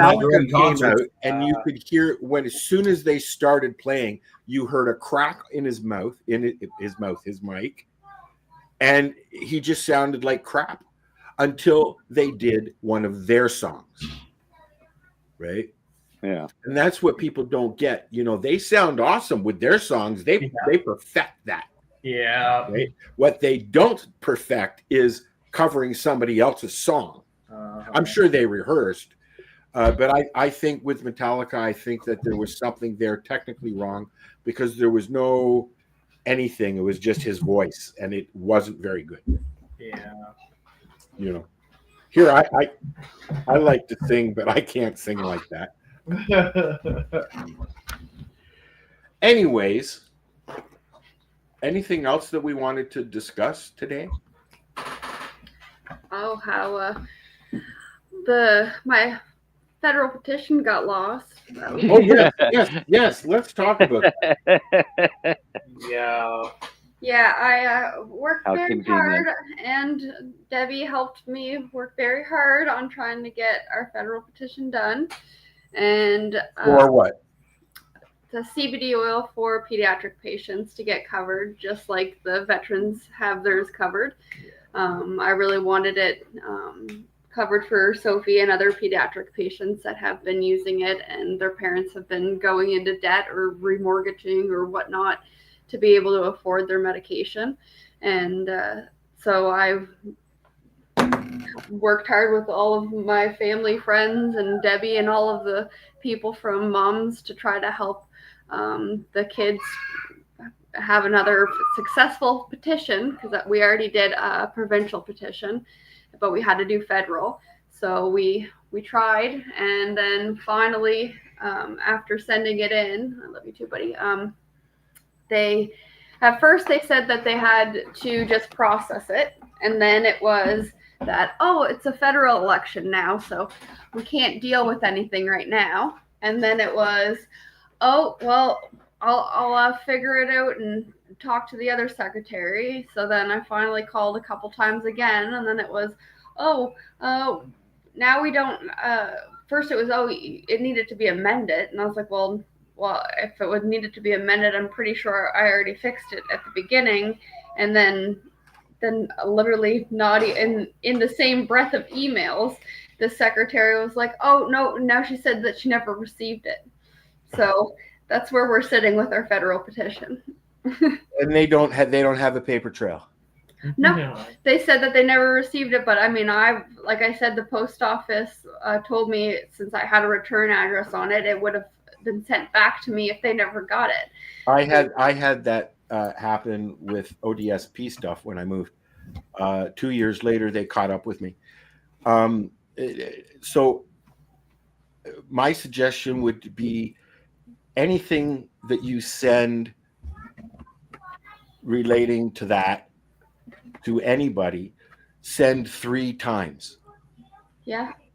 But like we needed the original copy, so I figured photocopying it just like I did our provincial one just to have it for Sophie for her like memories type deal, because I knew you're not allowed to use it like a photocopy, so I just photocopied our provincial one. But I was like, well, I can't really photocopy. I didn't think about it because I was like, we can't do anything with it, so I just sent it along, and then was thinking that they would get it, but then it was just, at first they said they were processing it, and then they said that then it was a federal election, so they couldn't do anything. And then it was, I'll ask the other secretary, and then it was back and forth, and then it was like, actually, no, she said she never received, well, at first it was, they needed to be amended, and then it was, oh, never mind, I didn't receive it. I'm like, well, Did they not realize that a child is suffering? Yeah, no, they don't care about that. No, they don't care about that. And that's the terrible thing about the whole thing is they don't care about what them parents have to go through every night. No, they care about who the next person they're going to get in the picture with them shaking their hand, put it on Facebook. That they don't. Yeah. Like I said to Chris Palmer's office, I said the only reason we got anywhere was because I had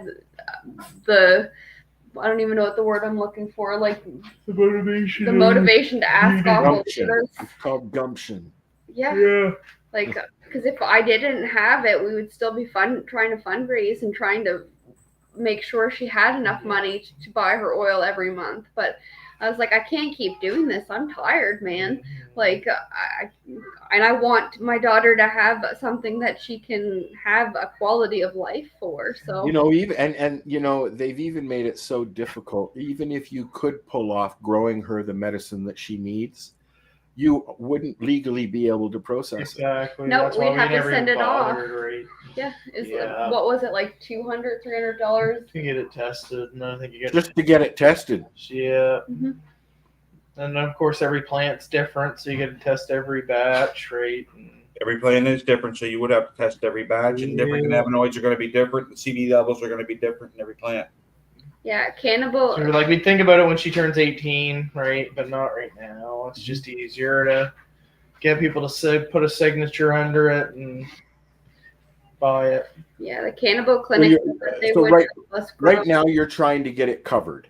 Yeah, just for pediatric patients. Yeah. But I mean, I have it covered for Sophie, but that doesn't mean everybody's so lucky. Yeah, and like they could change it, like they're just changing hands right now. So I mean, thankfully they're still okay with giving it to her for free, but that doesn't mean what happens if they ever. Well, is that going to continue? Exactly. This is what people don't realize. This story doesn't stop when they leave and we move on to another show. Yeah. Their story keeps going on every minute, every day, and looking after Sophie and making sure she's got her medicine. So these things that she has to take daily that are covered, but there's many more things that aren't.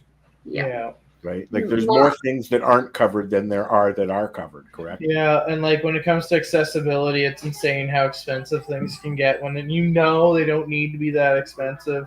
I know. Yeah. How does need to buy a set of tires for my chair? Yeah.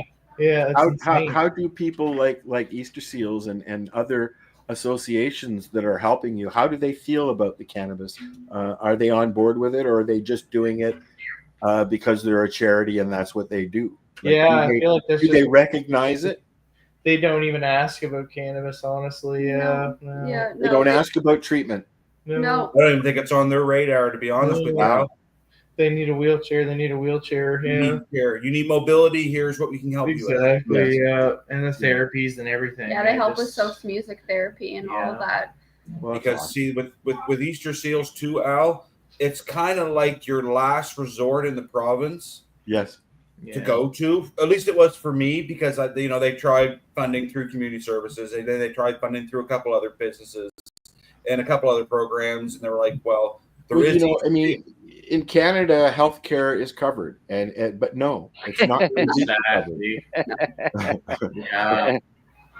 Let's just say healthcare is partially covered. Yeah, but in the States, you got to basically pay for it yourself. Yeah, right? There's a difference there. One of the reasons why we'll never be the 55th, 50 whatever first state. Maybe that's the secret. Maybe I'm not giving up my health care. Sorry. Yeah, but like my big thing too is like what happens if she ages out of the pediatric program? What happens when she is an adult? Then we're gonna have to start figuring stuff out that way too. And I feel like people with disabilities and chronic diseases or chronic conditions should be covered, just like the veterans are covered. It should be something that. Well, they had a hell of a fight getting covered too. Yeah. Still they still do. Yeah. Still. There's still a lot of groups out there that are helping, specifically with veterans and cannabis. Yeah. I saw Fabian's name on Facebook the other day. Another buddy of mine, Mark Morrison's doing his thing too. Me and Marcel know him, and he's doing his thing with the veterans. Yeah. Good. And then there's people that have come, made their money, and left. Yep. No more girls. Yeah, there was a few of those. Unfortunately, there were more than a few. Yeah. Unfortunate that they see sick people and they see an easy target because you need your medicine. And you're going to do what you can to get your medicine. We're getting close to the end of the show, and I want to make sure that Kaylee and Nick get their word out. So tell the people what you want to tell the people. I'd like to tell the people that them people just to one, support me trying to help if you can, or even share my post to try to help. If you can't financially help, then share. Exactly. Because even just a share to help me spread the word, to try to help raise the rest of the money. I only need $565 left to be able to rappel from the tallest building in Halifax to help people with disabilities to get accessible equipment or to get. This is for Easter Seals, right? Yes. Yeah. So that I can help people like my daughter and just other people have a quality of life that way, so that they can live independently and freely in wheelchair or in whatever equipment they need. And then also just more awareness around pediatric patients and CBD oil, because I don't think my fight is done yet. I think I'll still have to probably do a online petition. I'm not backing down from this one, because even though Sophie's covered, that doesn't mean any of the other pediatric patients are covered. Doesn't mean that eventually. You want to make a precedence so that people can automatically get something like this. Yeah, exactly. It doesn't just stop with my daughter. I know that a lot of the other families have appreciated my advocacy for them too. So I want to try to still make it the awareness. Is he okay? What? Sounds like something fell on Nick. Yeah, he's trying to get the girls to bed. They're way past their bedtime, but their friends over hanging out with them, and now they're starting to. Well, it is summer. Right, exactly. They want our care workers here with them, trying to keep them quiet, but I think they're starting to stir too much. Sophie's been asleep for a couple hours now, but yeah, she's been doing really good on her CBD oil, and I just want her and others to have a quality of life that they deserve. Yeah, and just want to be able to give back, because this is my only way of giving back for Easter Seals. So yeah, if you can, please donate or please share to try to help us raise the rest of the money to be able to participate in this. That's a long URL. Let's see if I can get a shorter URL to share here. Copy link. There we go. Marcel. What? Are you sleeping? No, man. I'm sitting there listening. I thought I heard snoring. Not yet. Nope. Nick's almost there with them too. What? Falling asleep. Yeah. Yes, you were making me yawn. Al's getting ready to fall asleep too, from the looks of it. No, I'm good. I'm good. So, guys, when you've done your little rappelling, please send me the video, and, so we can laugh at you and. I'll make sure of it. Screaming and on crying the and show. peeing my pants. I'll make sure of it.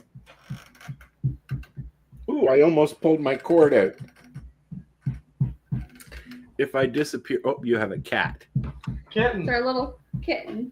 Somebody knocking on something? I was Oh, going to no, say. it's Hoss wagging his tail. Oh, the dog's Oh, it's the dog. I thought it was a baby behind you. I saw this little movement. It wasn't enough to see that it was a dog. No, as soon as I think about petting another animal, he goes ridiculous.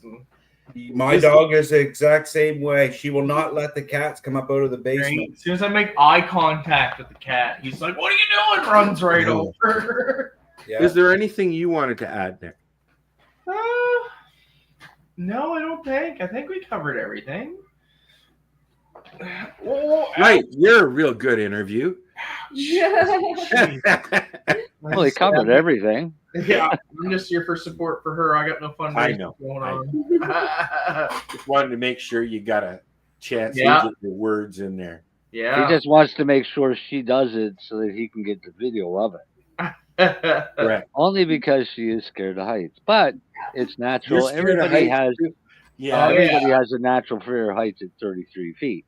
Yeah. But jumping off the side of a perfectly safe building is slightly different. Yeah. Just a little bit. The first time's the hard part. The Yeah, second time's a lot easier because you know what you're in for. This isn't bungee jumping. It's actually Rappelling. climbing down. Yeah, you're like walking down the side. Yeah. So Like we used to do what's called Aussie rappel, where you turn over and you actually go face first. That's what I'd like to do. Yeah, no, you wouldn't. Yeah. It's actually it was actually originally designed for going down steep hills. Yeah. I think I've seen that. Dale said to watch the movie Fall, and I think I've done. I think. Oh yeah, no, thank you. Yeah. Yeah. I think we watched that, didn't we? Is that the one where they're in the tower, the radio tower? I think. Yeah, I think so. But yeah, no. I have training in a couple weeks for it, but I don't think it will be like as tall as what I'm doing. But it will just be to learn how to use the ropes. That one made my butt pucker, Dale. Yep, that whole one, movie, yeah. I was like, and I've been to heights. I'm usually I don't have a problem with it. That one, like. I used to be scared to death of heights until I started rappelling. So somebody pushed him. Right. Well, yeah, pretty much. I mean, they forced me to do it. I still am. I still am terrified to death of heights. But yeah, I love being on an airplane. Yeah. I love airplanes too. Yeah. Heights don't bother me. I hate ladders. I can't stand the You ladder. know what? It's not heights that bother me. It's the fall. Yeah. Well, it's not even the fall. It's that sudden stop at the end. Yeah. Thud. It's right? the only thing that bothers me is that tummy thing. That's what I'm nervous for. The whole tummy thing for me, and it's like, and then the butterflies. When I went to the Middle East, they stuck me on a roof. And when I first got there, it was like only 3 stories high, but it was the whole roof. And there was a guardrail all the way around, and then a little bit of a ledge on the other side of the guardrail. So when I first got there, I'd go up to about maybe 3 feet from the rail and kind of look over the side. Then after about a couple weeks of that, I got up to the rail. Then a couple weeks after that, I was jogging on the rim on the outside of the rail. Because I'd completely gotten over that fear of heights. But I had to push myself to do it, because I'll tell you, the first few days were pretty shaky. Yeah, I feel like I'm going to have to push myself too, but I'm just going to remember that my girl's in the hospital bed at this time, and I'm trying to do it for her and others in her shoes. So, as Adam Sandler used to say, "You can do it. You can do it." Definitely. Al, I need you. Alan, I would like you to put up the auction again for the CC. Oh, I just closed it, buddy. Of course you did. Just hang on. It's in the comments. Oh, no, I can't access it from that. There you go. There. No, that's okay. He's talking about Chris's. Now his you're talking about Chris's auction. Yeah. I'm gonna find it. Only because, as Debbie said, they are adding new stuff to it, right? Or more things to the auction. I'm gonna post the page again. Hey, Darcy, there's pH and TDS meter in there. I don't need one. I got a good one. Well, I know. I was looking at a couple things in there though. There's a yawn for you there, right there, Nick. He left. With the girls again. Okay, I'm shutting off the chat. There you go. Check out the page. This is for Chris Backers. CSP. CPS. Auction to help fund the East Coast Cannabis. No, the East Coast Cannabis. Substitution. You've got substitution. Yeah, substitution project or program. I don't know. One or the other. It's a P word. But there's some cannabis related things, there's some growing related things, and there's some non-cannabis related things in there. I think I saw a toaster in there at one point. I saw a toaster. I saw a hoodie.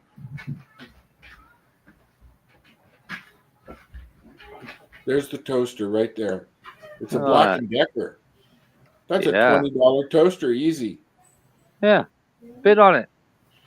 Give so him $50 bid for on it. each thing, or you bid on lots? You bid on, I would imagine, each thing because it's got a number on it. That's the project. It's a project. Program. Just program in there, yeah. Can't make up his mind. It's a P. It's a P. We did the same thing in Hamilton. Sometimes it was project. Follow like program. I can't see why not. They'll see during novelty. They are.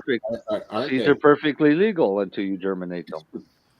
So there you go. That's who your this option.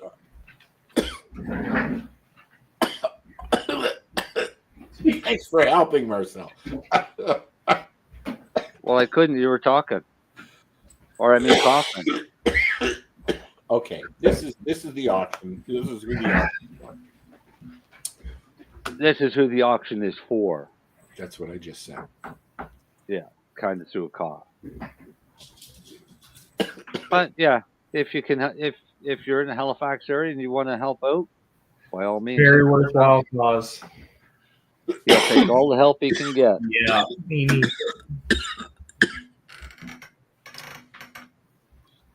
All right. Let's say good night. Good night.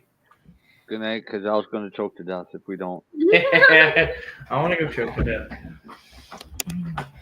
Thank Darcy. you very much for joining us. You guys are welcome anytime. Please let me know when you have a video for us to laugh at. Yeah, I will. And good luck. And good luck to you guys. Thank you. I really hope I'm able to do so. So only $565 left, and I can do it. So. Any donations, guys? Share it. Get the word out. Get the word out. Yep. Thanks for having us on. I really you're very welcome. Coming on. Yes, thank you for coming. And don't hang up right away, Darcy. Okay. You have a bad habit. So, say good night, Marcel. Good night, Marcel. Good night, Marcel.